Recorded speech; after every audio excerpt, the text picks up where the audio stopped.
बनवासी हैं। हम बनवासी रे कोल भील के बेटौबा रे, कोल भील के बेटौबा तू तो राजा बाबू हुआ, तू तो राजा बाबू हुआ। हम बनवासी ओ हम बनवासी रे कोल भील के बेटौबा तू तो राजा बाबू हुआ, तू तो राजा बाबू हुआ, तू तो राजा बाबू हुआ, रहुआ राजा बाबू हुआ, तू तो राजा बाबू हुआ, तू तो राजा बाबू हुआ। हम बनवासी रे कोल भील के बेटौबा, कोल भील के बेटौबा तू तो राजा बाबू हुआ, तू तो राजा बाबू हुआ, तू तो राजा बाबू हुआ।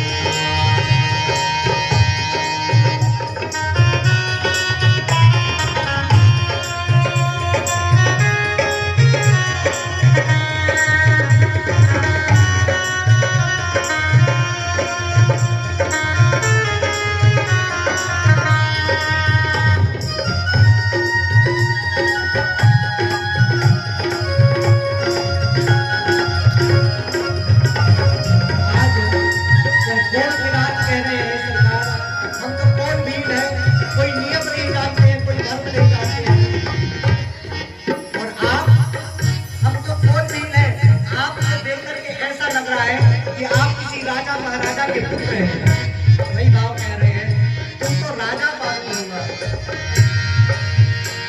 हमारे पास आपको देने के लिए क्या है, आपको खिलाने के लिए क्या है? काफिलाई काफिलाई कहवा आसनी लगाई, काफिलाई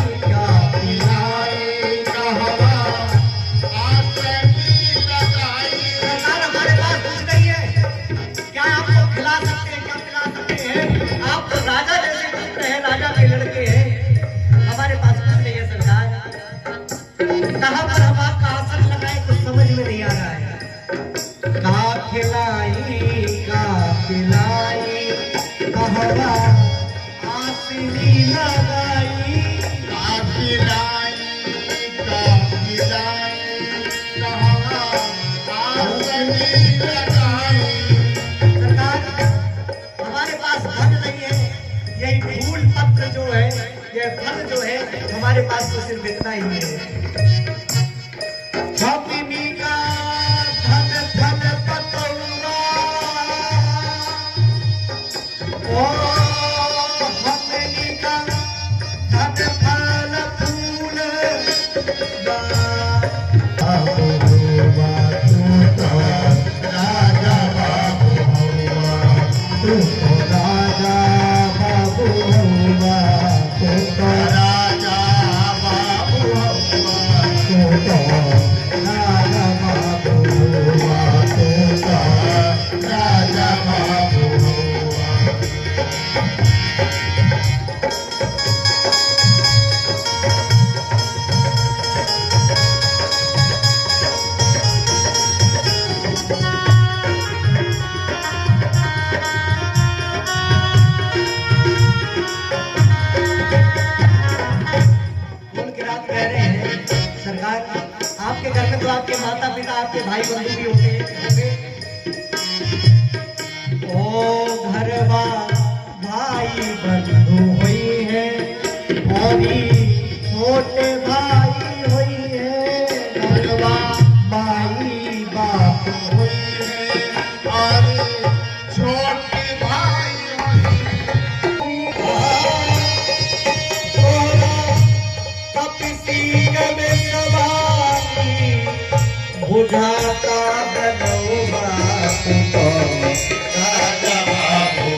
यह कुल किरातों का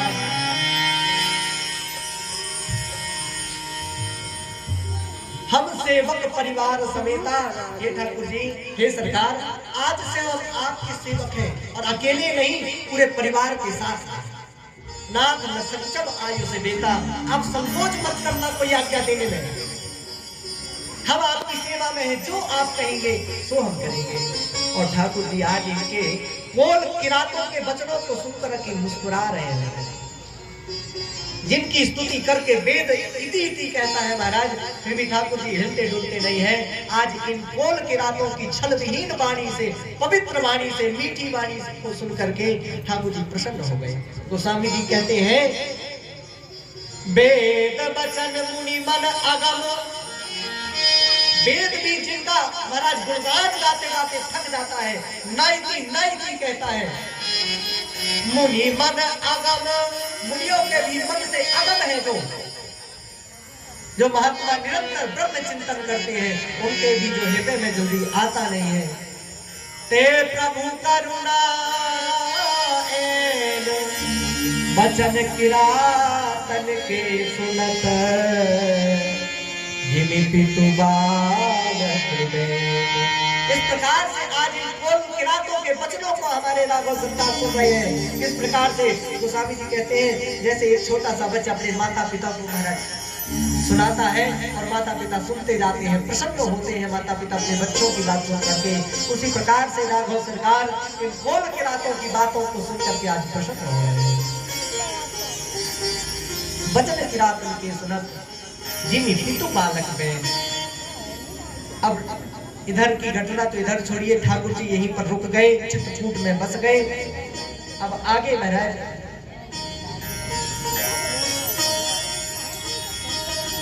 सुमंत्र जी महाराज अभी भी उधर गंगा तट पर खड़े हुए हैं। सुमंत्र जी अयोध्या की ओर ध्यान किए, आंखों से आंसू बह रहे हैं।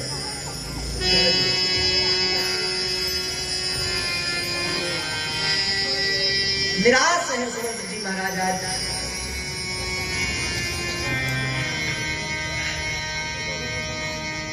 फिर निषाद प्रभु ही पहुंचाई, सचिव रहित रथ देख आई।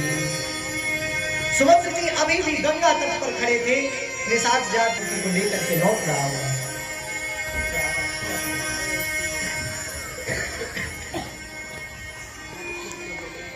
सुमंत्र जी मन ही मन में सोच रहे हैं, मेरे प्राण क्यों नहीं निकल जाते।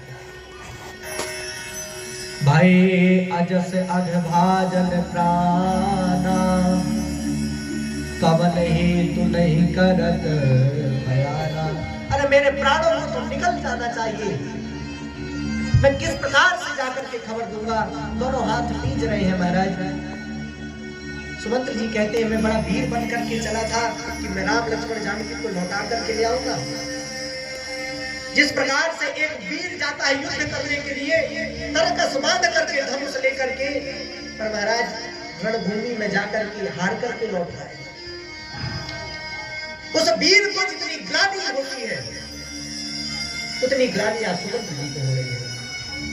वीर बांध वीर कहाई, चलो शबर जन सुघट कराई। जाकर के दशरथ जी के महल में जाते हैं। दशरथ जी अचेतन अवस्था में लेटे हुए हैं, राम राम कह रहे हैं। जाकर के जब सुमंत्र जी देखते हैं तो अमी रहित जमुचंद विराजा, इस प्रकार की हालत थी दशरथ जी महाराज की। जैसे ही महाराज सुमंत्र जी को आते हुए देखा, दशरथ जी महाराज तुरंत सुमंत्र जी को हृदय से लगा लेते हैं। सुमंत्र पैरव जो नदी में तैरता है, तालाब में तैरता है और डूबने लगे, यदि उसे कुछ सहारा मिल जाता है तो महाराज वो बच जाता है। उसी प्रकार से आज दशरथ जी महाराज सुमंत्र जी को पकड़ लेते हैं। सुमंत्र जी से कह रहे हैं, ऐसा आनंद उनके मन में, ऐसी खुशी उनके मन में हुई कि मुझे कोई सहारा मिल गया। दशरथ जी कहते हैं, सुमंत्र मेरा नाम आ गया ना लौट करके।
यहाँ भी जो कुछ जो लुटाना चाहे वह लुटा सकता है। किसी के हाथ का बंधन नहीं है।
आगे बढ़ी